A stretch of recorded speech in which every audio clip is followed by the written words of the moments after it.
Hello friends. आज की video में हम देखेंगे कि हम कंपेयर करने वाले हैं दो ऐसे अप ट्रेंड स्टॉक्स जो कंप्लीटली इन अप ट्रेंड है। सब कुछ अच्छा है, अच्छे सपोर्ट पर है और फुली अप ट्रेंड है। लेकिन उन दोनों स्टॉक में से हम ऐसा क्या डिफाइन करें, ऐसी क्या चीज़ हम उनमें जस्टिफाई करें कि हाँ, हम उन दोनों में से कोई एक स्टॉक लेने वाले हैं। आपके पास काफ़ी स्टॉक्स होंगे जो कि फुली अप ट्रेंड हैं, सिर्फ चल ही रहे हैं, लेकिन उन दो पाँच आठ 10 स्टॉक में से आप किस तरह से उसको एनालाइज करेंगे कि आप एक चुन पाएँ। तो सबसे पहले हम बात करने वाले हैं आज आईसीआईसीआई बैंक की और एचडीएफसी बैंक की। तो सबसे पहले हम स्टार्ट करते हैं वीकली चार्ट से। अगर आप वीकली चार्ट पे देखो तो सिर्फ ये एक बार यहाँ पर 200 डब्ल्यू के नीचे आया है और एक बार यहाँ पर। अब बात करते हैं यही चीज़ हम आईसीआईसी बैंक में अगर चेक करें तो हम देखेंगे थोड़ा सा ये वीक है एचडीएफसी से। तो एचडीएफसी हमने देखा कि स्ट्रोंग है, तो इसमें हमारा पता चला कि ट्रेंड और स्टॉक काफ़ी सालों से जो स्ट्रोंग चल रहा है वो एचडीएफसी है। लेकिन क्या इस बेस पे हम अपनी ट्रेड लेंगे? नहीं। तो अब चलते हैं हम डेली पे। अब बात करते हैं हम डेली पर। तो मैं देखता हूँ जो मेरा मार्च का फॉल आया था उसको वो ऑलरेडी कवर कर चुका है और उसके ऊपर एक सपोर्ट बना रहा है। आप देख सकते हैं बड़ा अच्छा एक सपोर्ट ले रहा है इस पॉइंट पे। यही चीज़ हम आईसीआईसी में अब चेक कर लेते हैं। तो मैं देखता हूँ कि ये जो मार्च का फॉल था उसी के आसपास कहीं घूम रहा है और उसके पास ही एक सपोर्ट टाइप का बनाया उसने। देखो गैप अप डाउन किया एग्जैक्ट उस पॉइंट से, फिर उसको कवर कर लिया और नेक्स्ट डे मीन्स उसके नीचे ही टिका नहीं। तो एक तरह से उसने उस लेवल को रेस्पेक्ट करके ऊपर ही रुका। तो अब बात करते हैं, अभी तक हमारा एचडीएफसी जो बैंक है वो हमने देखा कि वीकली पे भी काफ़ी स्ट्रॉन्ग है। डेली में भी ये जो हमारा मार्च फॉल है उसके ऊपर ही सपोर्ट बना रहा है और एक मतलब उससे ज़्यादा चला है, राइट। यही चीज़ हम आईसीआईसी बैंक में जब हम नोटिस करते हैं तो देखते हैं कि उससे ये कम एक मूव दी है, प्लस ये उससे थोड़ा सा डाउन भी गया था, एक शेकआउट भी दिया था और फिर चला। अब हमें करनी है स्विंग ट्रेड। हम क्या करते हैं? स्विंग ट्रेड करते हैं। तो अब हमारे पास क्या क्राइटेरिया है कि हम किसको चूज करें? क्या हम एचडीएफसी को चूज करें सिर्फ इसलिए कि वो काफी सालों से स्ट्रोंग है और अभी भी इसने क्या मार्च के फॉल में अच्छा मूव दिया था, या रिसेंट स्विंग देखेंगे?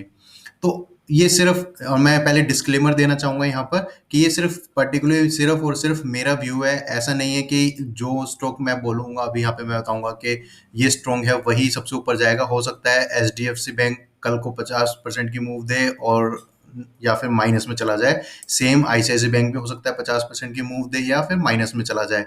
तो ये कोई स्टॉक टिप नहीं है, यहाँ पर मैं आपको बताना चाह रहा हूँ कि किस तरह से एक पर्टिकुलर एक छोटा सा टूल हमें हेल्प कर सकते हैं, कुछ टूल्स हमें हेल्प कर सकते हैं ये चीज़ सेलेक्ट करने में।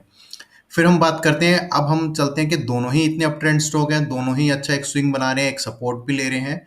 तो अब मैं ऐसा क्या चेक करूं इनमें कि मुझे पता चले कि अब रिसेंटली मुझे किस में एंट्री करनी चाहिए। तो बात करते हैं एंट्री। तो एंट्री के लिए तो मैं इस पर्टिकुलर प्राइस एक्शन को चेक करूंगा। तो दोनों स्टॉक में अगर अब मैं प्राइस एक्शन को चेक करता हूँ तो मैं देखता हूँ लास्ट जो मेरा एक लो बना था ये बना था। अगर यहाँ से मैं फिबोनाची लगाऊं तो कोई सेंस नहीं बनती, क्योंकि मुझे साफ ही दिख रहा है ऑलरेडी 100% के आसपास आ चुका है डाउन। तो मेरे को फिबोनाची लगाने का यहाँ यूज़ नहीं है।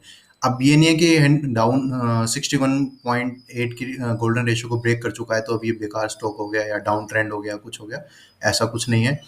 अब मैंने जैसे पहले भी कवर किया है कि हमें और चीज़ें भी देखनी होती हैं। सेम केस अगर मैं इसकी बात करूं सेम डेट के यानी 28 जनवरी का ही लो मैं लूं जैसे मैंने वहां लिया था, तो इसमें भी मैं चेक करूं तो ये भी देखो गोल्डन रेशियो के नीचे जा चुका है। ठीक है, ऑलमोस्ट 100% के आसपास ही आ चुका है। तो अब क्या हम डिसाइड करें इन दोनों में? आप देख सकते हो ये भी 28 जन की है।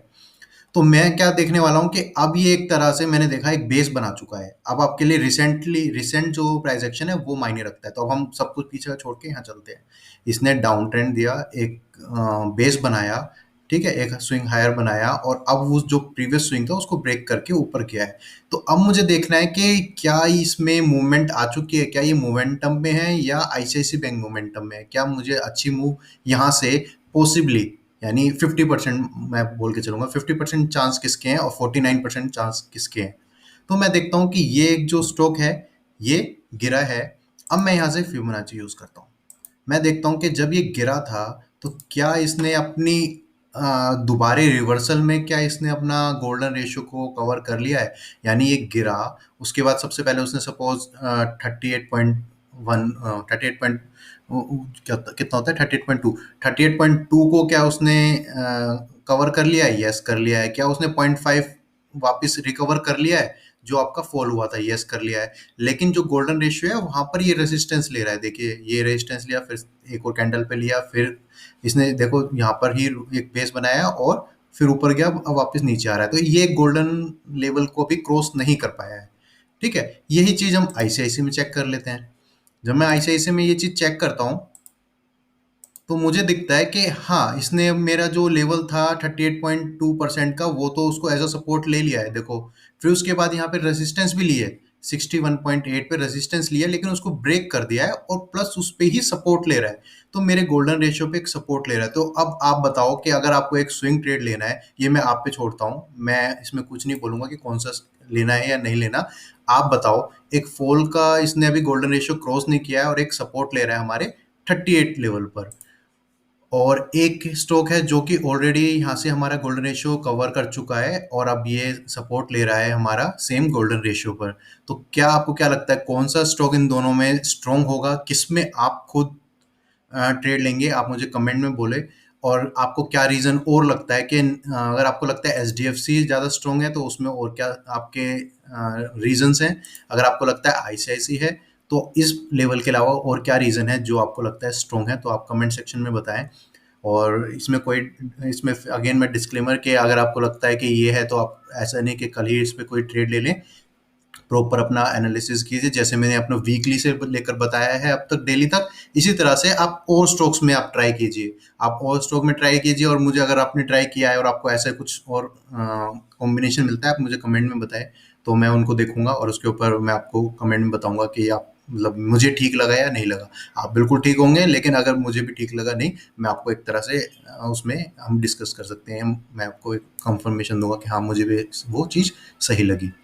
तो यहाँ पर मैं वीडियो को एंड करता हूँ। ये आपको, आई होप ये आपको एनालिसिस जो हमने दो चार्ट को कंपेयर किया, बिल्कुल स्ट्रॉन्ग अप ट्रेंड स्ट्रॉन्ग में हमने दोनों को कंपेयर किया, और हमने एक चीज़ चेक की एक छोटी सी, जिससे हमें कुछ कंफर्मेशन मिली कि हाँ एक चीज़ हमारी गोल्डन रेशियो के अप है या डाउन है। तो फिबोनाची का यहाँ पर कितनी इंपॉर्टेंस हमें मिली एक दो स्ट्रॉन्ग अप ट्रेंड स्टॉक को कंपेयर करने में। सो गाइज मैं यहाँ पे वीडियो को एंड करता हूँ। Thank you.